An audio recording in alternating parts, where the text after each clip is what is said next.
My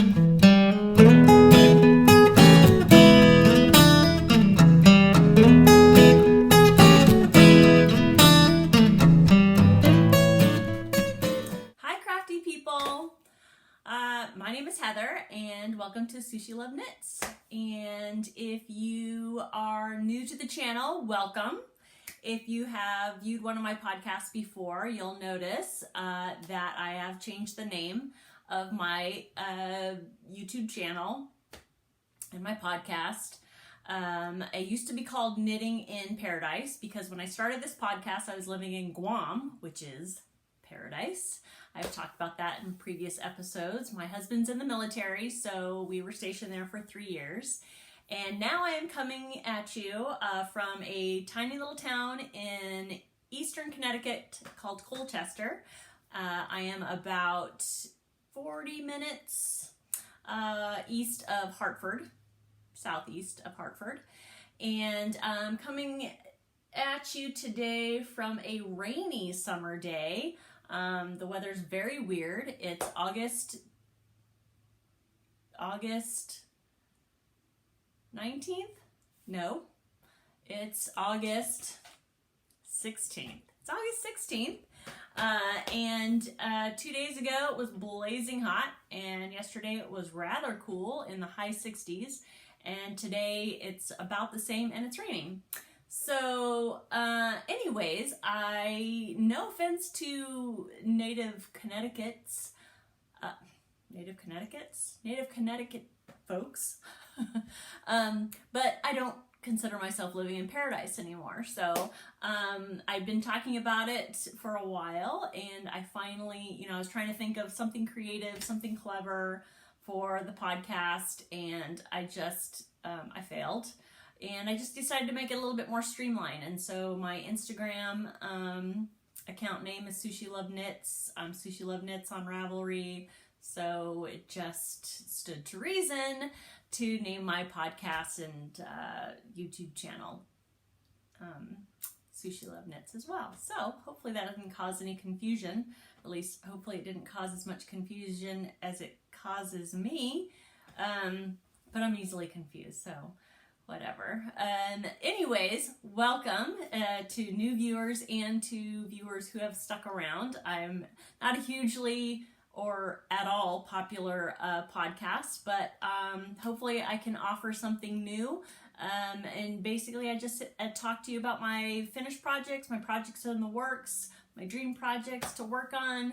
And it's mostly knitting, but I have expanded in the past few months to sewing and cross stitch, as I have talked about in my previous episodes. So I do have some finished objects. So in this episode, I will talk about what I'm wearing, some other finished objects, a sewing project that I finished that I'm pretty happy about, and a cross stitch finished object that I'm pretty pleased about as well. So welcome, grab a beverage of your choice and enjoy. Today usually I'm a coffee drinker. I'm a huge coffee drinker. Coffee.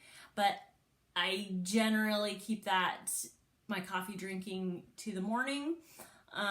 So now, because it's somewhat cool out and because I'll be talking for a little while, I like to have some hot tea because my throat will get dry. So today I'm having some David's tea. In their, hold on a second. Yes, David's tea, and it is their Let It Snow, and it comes out around Christmas time. I'm not sure if it's available year round, but it's a popular one at Christmas time, and it's delicious. It is, let's see, we got festive notes of cinnamon, clove, and custard. It's delicious. So that's what I am drinking, and I'm drinking it in my Grounds and Hounds mug. Yeah. And this is a pretty awesome coffee company. Every pound sold helps dogs in one way or another. I can't remember the exact cause that they stand for, but it helps dogs. So I think homeless dogs. And let's see, here's the other side. And my husband and I are huge dog people. And I think it was a Christmas gift this past year. I got a package and it came, you know, with 3 pounds of coffee, and I think I got him a t-shirt and this mug. And so that's what I'm drinking out of. This little guy here, my little tea steeper, this is from David's Tea as well. I have a mug that matches, a little alpaca or llama. And of course it holds the tea right in there until it's done steeping. And then it has the little holder here, really handy dandy for someone as clumsy as I am. And I think that has steeped enough.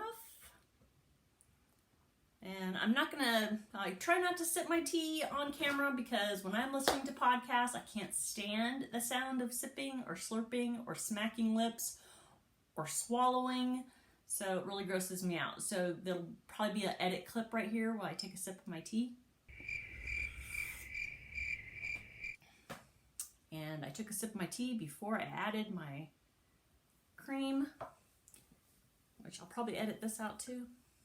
We'll start with finished objects. And I will, if you haven't guessed already, I'm way behind the popular crowd, but I did do what 1,000,001 other people did, and that is the Soldotna Crop by Caitlin Hunter.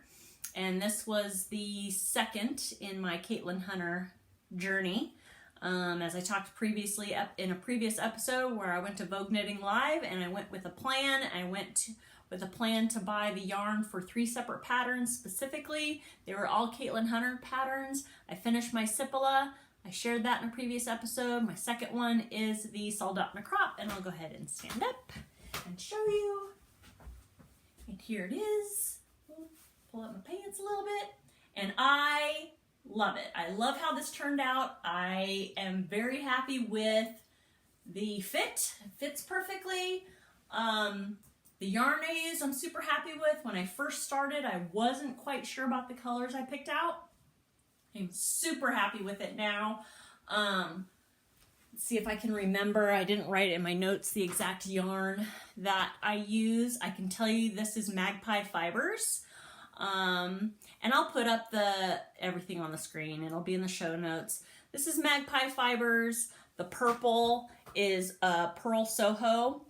The green is, I'm not going to be able to remember. I will put that up.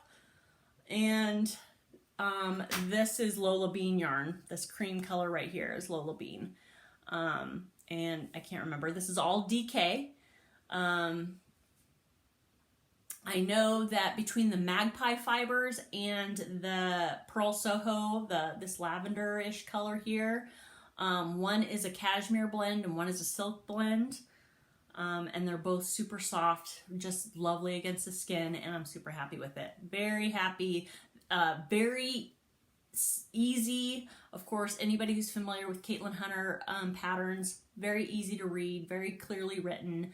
And the color work, while it looks complicated, it was not difficult at all to do. And I've only been knitting for 3 years. I mean, I learned to knit 20 years ago, but then like the bug didn't really catch on until like 3 years ago.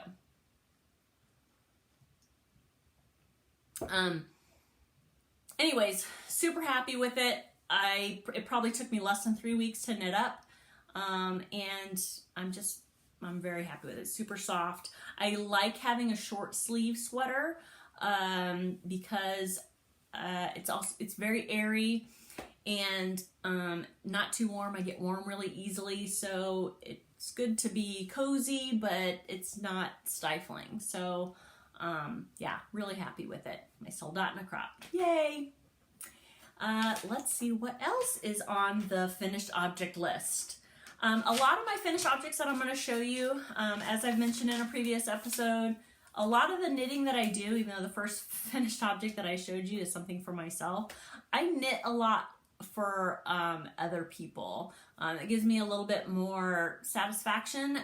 It's hugely satisfying when someone is super happy with something that I made for them. As we all know, hand knit, I mean, knit-worthy people, they're the best to to make things for, and you know, that's makes us happy. So anyways, I digress. So a lot of the finished objects that I will show on this episode and other episodes, there'll be pictures that I'll show because most of the time I will have already gifted them out. And most of my family and friends live in California, so I've shipped them off. So my next FO that I will share with you, I did for my friend Jennifer, who I met while I was in Guam. I had a book club in Guam, and I met her in my book club, and we're still Facebook friends, and she now lives in Washington. So she was in need of something to keep her hands somewhat warm, so she asked for, well, actually she didn't ask for them right away. I had seen what she likes to do is she feels about paper the way us fiber people feel about fiber. She likes to do creative things with paper, and one of the things that she likes to do is origami. And so she makes all these great origami pieces, and I can't remember exactly how it happened, but she posted something on her Instagram. And speaking of Instagram, if you want to follow me on Instagram or Ravelry, you can, because here's my stuff. And slight side note there. Anyways, back to what I was talking about. She had posted on Instagram these origami things, and I think she was making like an offering saying, does anybody want something or whatever. She said she had a ton of paper and she needed to do something with it. And so I offered her, I said, well, if you want something knit for you, I'd be happy to get some origami stuff and I will knit you something. And so she's like, I would love a pair of fingerless gloves. And I'm like, cool. And so I knit for her the Celtic knot fingerless gloves, and they are here. And I've made these before. No, I've made some fingerless gloves before in this yarn, but this particular pattern, this was the first time knitting it. It's a pattern by, you know what, I'm not going to be able to pronounce it. It's one word, REISURU, and I'll put it right here. It's just something I found on Ravelry, free pattern, I believe. And super easy pattern, followed it really easily, really nice pattern on the top of the hand, as you can see. And I knit it in CLOUDBORN fibers in the color BURANO or BURANO. And in trade, she sent me an envelope full of these cute little origami swans that is in this, well, I think they're in different, yeah, she's different paper, really pretty paper. So we've got these guys, and there's probably 3 or 4 other types of paper, and there's probably 100 of them in here, of these swans. And what I'm going to do with them, pink paper, of course it's blowing out. Anyway, there's like 100 swans in here, 50 maybe, with a little card, super cute. What I'm gonna attach once I have the mind space to sit down and do this, but I'll attach like fishing line and make a little mobile for my craft room and probably hang it right up there, and do that. So I thought that was pretty fair trade. Some origami swans for the fingerless mitts. I really enjoy making fingerless mitts. It's a quick knit, super, you know, instant gratification, and she loved them, so yay. My next finished object is also a really popular knit right now, and it is the Habitation Throw by Helen Stewart of Curious Handmade. Really, really beautiful pattern, as always. I love her patterns. And I gifted this to my friend Danny, so I will pop up a picture here. And this is my Habitation Throw. And I knit it in the Lion Brand Cupcake DK in the colorway Moody Blue. And my friend Danny lives in San Diego. She lives in Coronado, which is a tiny little beach town. And I knew that she had in her apartment a beach. She's just got a whole beachy attitude, and I knew that she would have a beachy theme in her apartment, and I just knew these colors would go really well as far as a throw blanket. So in her living room, so I decided to surprise her and sent it to her, and she absolutely loves it. And she sent me a picture of how well it goes. And I've never been in her apartment. She has moved since I've been in San Diego, so I've never been in her apartment. So it was just a guess. And she sent me a picture of when she got the throw blanket, and she put it in her living room, and it was like I made it just for that room. Not to pat myself on the back, not to toot my own horn, toot toot. But here's a picture of her living room. It's perfect. Yay me, yay her, yay Helen Stewart. Thank you. It's a beautiful, super easy pattern, super intuitive, really nice pattern. A lot of people do use their advent calendar minis for the pattern. And if you haven't checked out the hashtag habitation throw, go there. So many people have, there's so many beautiful versions of this project. It's really worth just scrolling through the hashtag. Really beautiful. So bravo Helen Stewart for coming up with a pattern. I don't remember if it's free now. I know it was free at the time. I think she was offering some kind of special. It might still be free. I'm not sure, but check it out. I think that's all I wanted to say about that. I will definitely be doing another one. I want one for my living room. Like I said, it's super quick knit, it's easy, and it's really beautiful. So there's that one. My next FO that I will talk about, actually I have them right here. I you know, you ever get to a point where you don't really know what you want to make, and since you don't really know, you don't want to invest the time, the effort, the yarn, and you just want to knit, but you don't want to, I don't know, you know? So, Pearl Soho, which is always a go-to for me, they have a ton of free patterns. And they had this free pattern for just, you know, these washcloths, and there were color block type washcloths that I thought were super, super cute. Super cute, super easy. And so I decided to make a couple. Oops. Well, I guess it doesn't really matter. Just garter stitch. Knit in 2 pieces and kind of grafted down the center. I think you do like one side first, like this half here first, and then you add on, and then this increases right here, if I'm not mistaken. And it's any version that you want. You can do like one color on this side and one color on this side. They have like, I think they have a version, I mean, it's all up to you. You can customize it on how big you want this color block and this color block and this color block. So I did a couple of them, and they're super fun with this fun little, and they hang right up here. Super quick. Again, these were called, I think they were just called washcloths. They might have a different name. I'm not sure. I'll put it up here. By Pearl Soho on their website, free pattern. I used various, this is Knit Picks DISHIE, which is 100% cotton, one of my favorite cottons. They have a ton of colors. Yeah, so super easy. And this can probably be used as a washcloth or a dishcloth.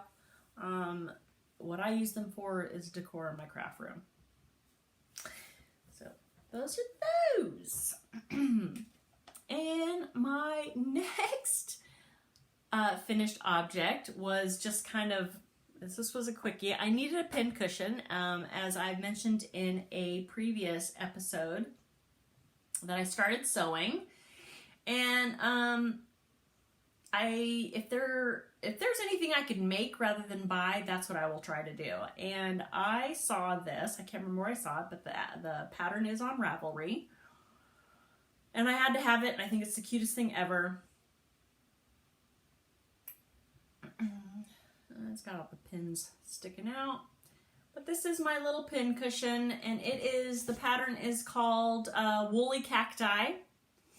And I kind of I have these mason jars that I'll be either making candles or doing something with. And so I used a mason jar, and I put some of my brown yarn in there as part of the soil. The pattern is, and I think it actually says it's 1 pattern, 3 looks. And I'll pop a picture up in here of the pattern itself. It's a free pattern, I believe, by Lucille Randall. And I just did the basic, obviously. And you got all your little pins in here, and you stuff it. Super easy. I mean, it's just a tube that you close at the top and bottom, or the side to side. And I use some leftover hedgehog fibers in sage. I've done a sweater in this color. And then the brown is Barnyard Knits in the Campfire. And I use this color in my Cipolla that I knit. So that was leftover. So I just use that as soil. And it's a pin cushion, and I love it. Super cute. My little cactus. So there's that. Sorry about that close-up. Yeesh.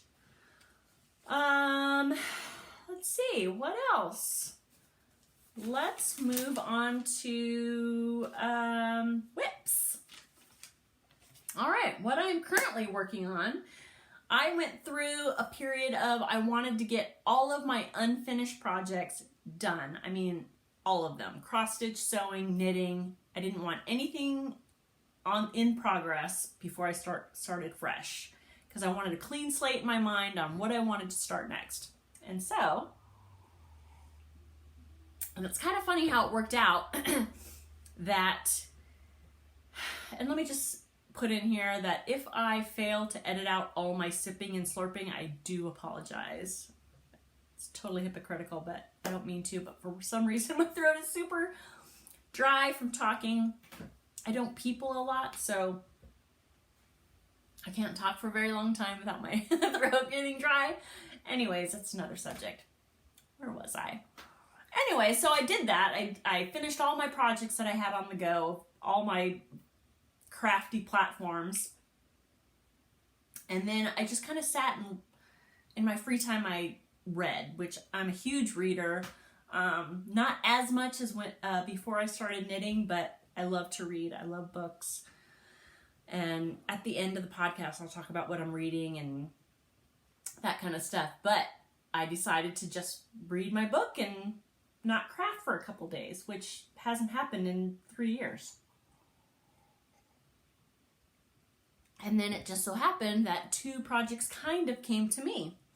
The first of which is I was scrolling through Instagram, as you do, and basically my entire Instagram feed is yarn and knitting and all of that. And a picture came up of a shawl that I absolutely love. And I am A, not a shawl person, and B, this shawl had tassels, and I'm not a tassel person either. So what about this pattern or shawl that got my attention? I'm not sure, but it's beautiful. It's gorgeous. I will pop up a picture here. It is called the Summer Moonrise Shawl by Lizzy Knits. And as you can see, her version of it is gorgeous. It's beautiful. And I had to have one. I had to make one. And so it just turned out that that particular post, she was asking for test knitters. And so I immediately sent her a message saying, please pick me. I would love to knit that for you. And she agreed. And so that is my first whip.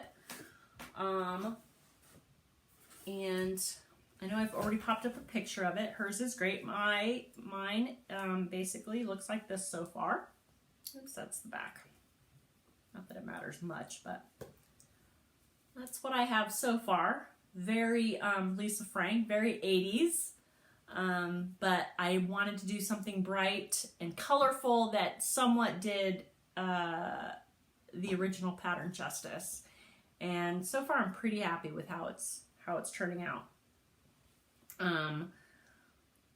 And oh my.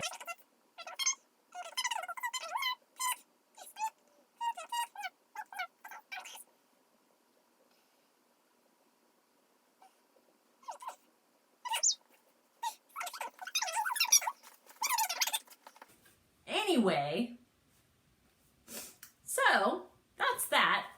The yarn I'm using is from my stash. I was super excited because I didn't have to buy yarn for it. I don't have an incredibly huge stash, but I have a big enough one where I was able to stash dive.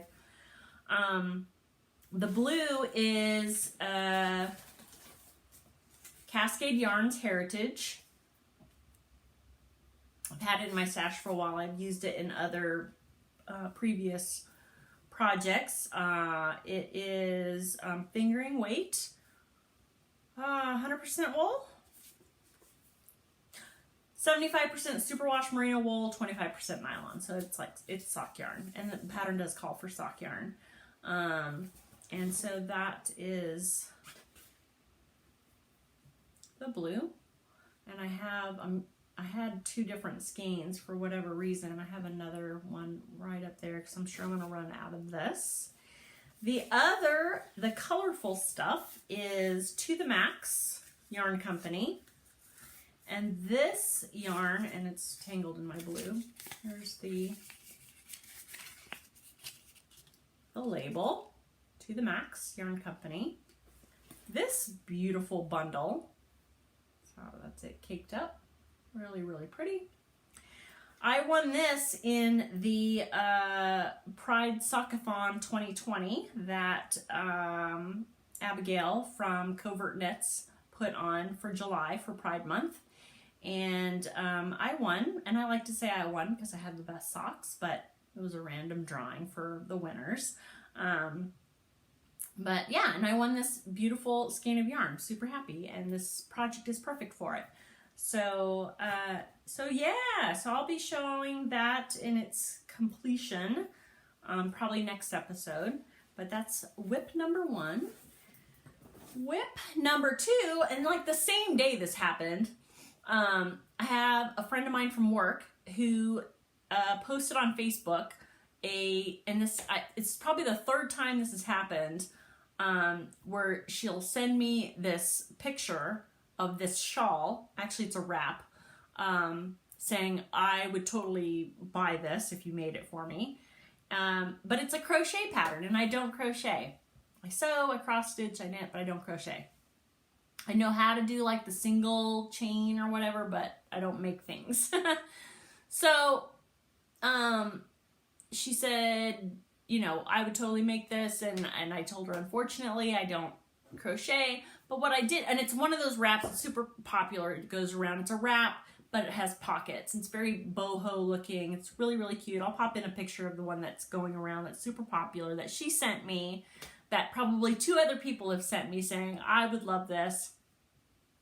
So since that was the 3rd time, I decided to look in Ravelry and just looked online for wraps with pockets with a bohemian look that is knit. And I found one. On Ravelry, and the one I'm doing, it's called the Michelle Scarf. And I will pop in a picture here. And the designer's name is Laura Serbusik. And I apologize. I'm sure I butchered that last name. Of course, I'll put the name right here so you can look it up yourself. And so I sent her a message and I said, hey, if you're serious, I did find a knit pattern. And, I gave her what my time and materials would cost. And she's like, done. So that's what I'm making. The Michelle Scarf. And I am went stash diving again. So that made it pretty easy. I'm using Lion Brand yarn. They're scarfy. I've had it in my stash for a couple of years. I think I got this yarn in a Craftsy kit. And this is 78% acrylic, 22% wool. And the colorway is cream or taupe, number 206. So, so the ball looks like this. So it's got kind of a little bit of its own fade. And so far, it's got a wonderful cable going down the center. But anyways, and it's just knit flat going from one side to the other. And I've already started the cable. So that is what that is going to look like. And I think she's gonna really love it. So it's got a really lovely like seed stitch edge, and then a cable going down the center. And maybe I'll pop up another picture of the cable because the pattern has a couple of pictures of it, of course. So that's whip number 2. And that's my knitting so far.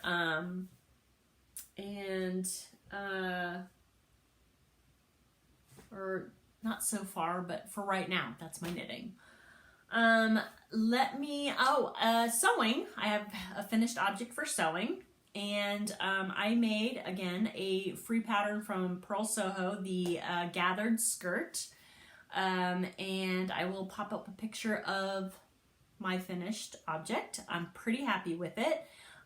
It was a little bit intimidating because the gathering and the gathered waistband with the elastic waistband was, I'm a brand new sewer, and it is totally like me to kind of go beyond my skill set, but that's how I learn things. But it took a long time because I procrastinated once I got to the gathered part because I was just kind of afraid to get it started. But once I did, I mean, it wasn't that hard. It's a little, I mean, it's hard to explain. Like I said, I'm a new sewer. I started sewing in April. Basically, it was my COVID project I've not always wanted to learn how to sew, but I've wanted to learn how to sew for a while. And the whole pandemic quarantine situation kind of gave me the nudge.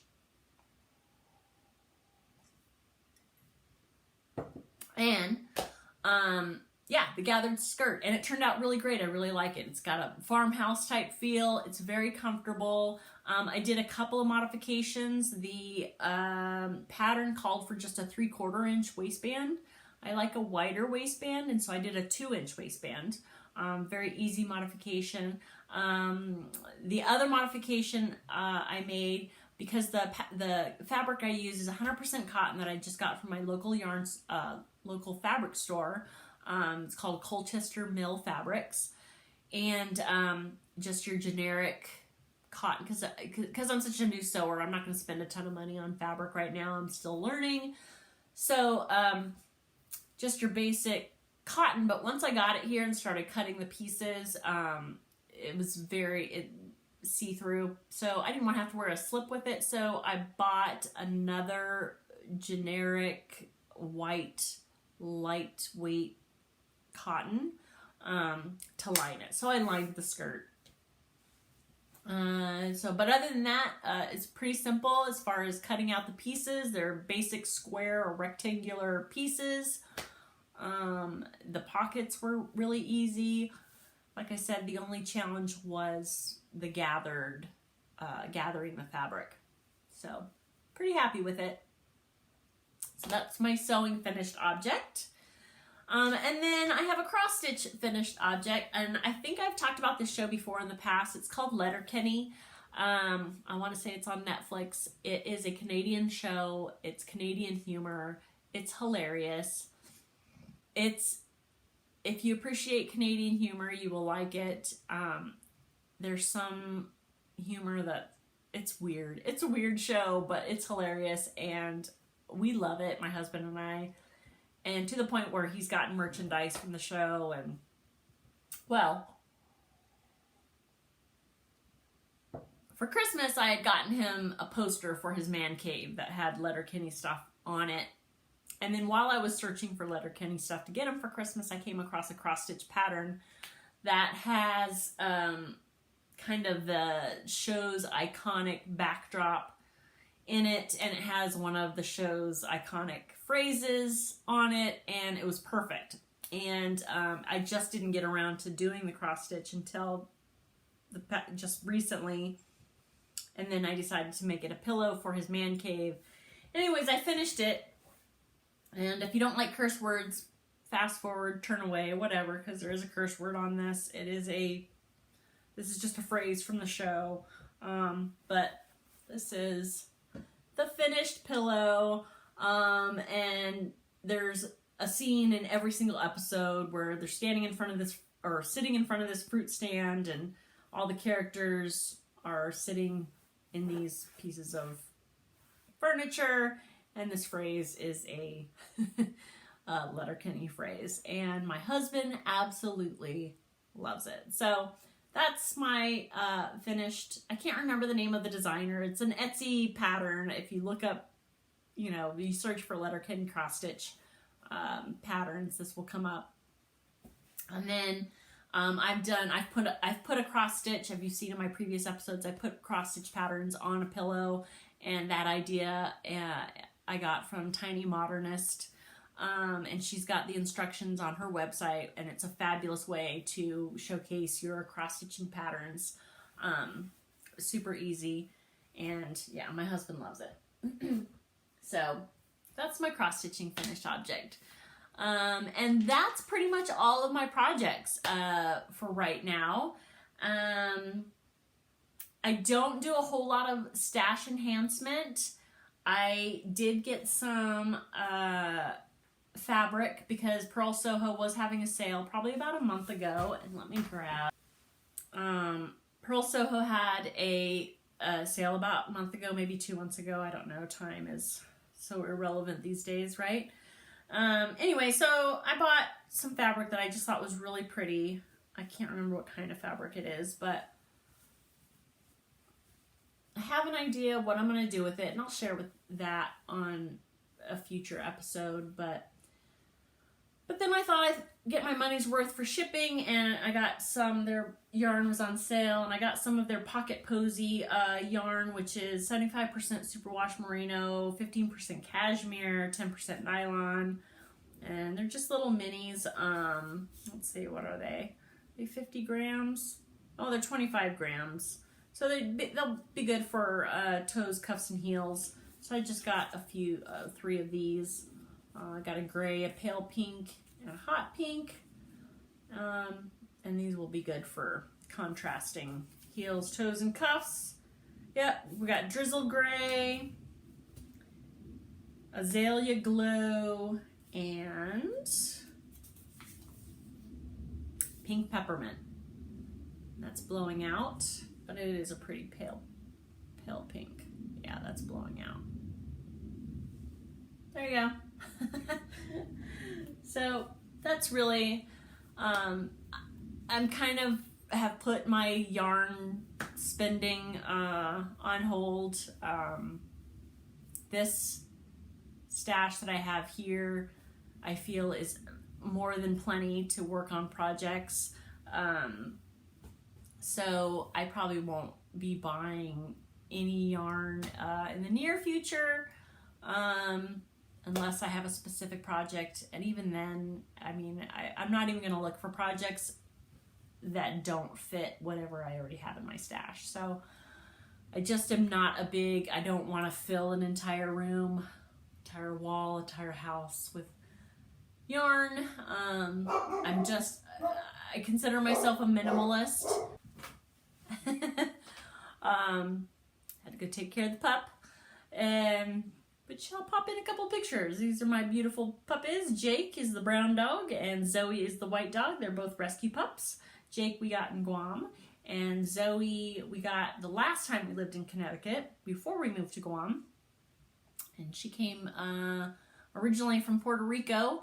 And there's a boxer rescue in Massachusetts that works with a rescue in Puerto Rico, and they will work with each other, and they'll ship some of the dogs to the States to be adopted out through the Boxer Rescue in Massachusetts, and that's how we got Zoe.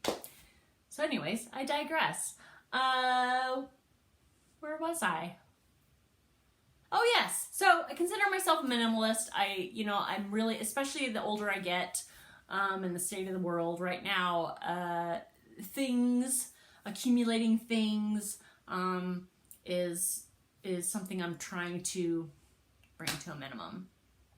So anyways, I'm not sure how I got on that kick, but stash enhancement is not a huge part of any of my episodes. So, I mean, maybe way back in the first and second when I first started, and you know, when I first started knitting, of course, I went a little bit nuts, and like got craftsy kits and knit crate kits and all that kind of stuff, and then I realized I had more yarn than I can knit up, so I slowed it down, slowed my roll a little bit, and now I just use what I have in my stash for now. Anyways, so if you're looking for stash enhancement segments, you might be disappointed in my show. And I use the term show loosely. Anyways, so what else?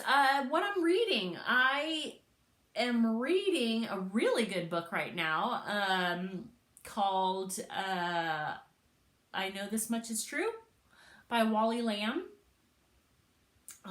Really good book about twins, adult twins. One is suffering from, he's a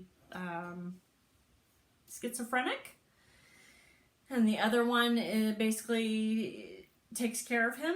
And it talks about how the healthy adult, how his life is affected by taking care of his mentally ill brother.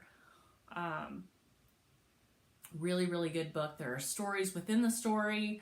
I highly recommend it. And that's the book I really got into when I was taking a mini vacation from crafting. And then I'm listening to a book called This Tender Land, and that is by William Kent Krueger. And I found this book only because I read one of his other books called Ordinary Grace, which I absolutely loved.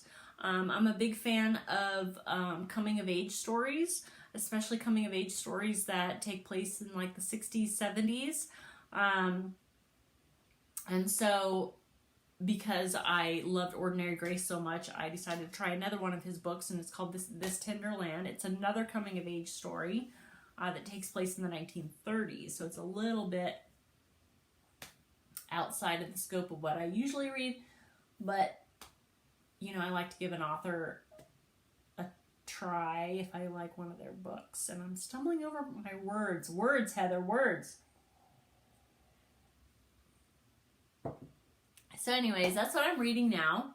As you know, I don't really talk about politics much. I don't like to talk about politics in my podcast. I don't think that's what you look for in crafting podcasts. There are some people who use it as a platform to talk about their opinions, and that's fine. I have nothing against that. But that's not what I do here.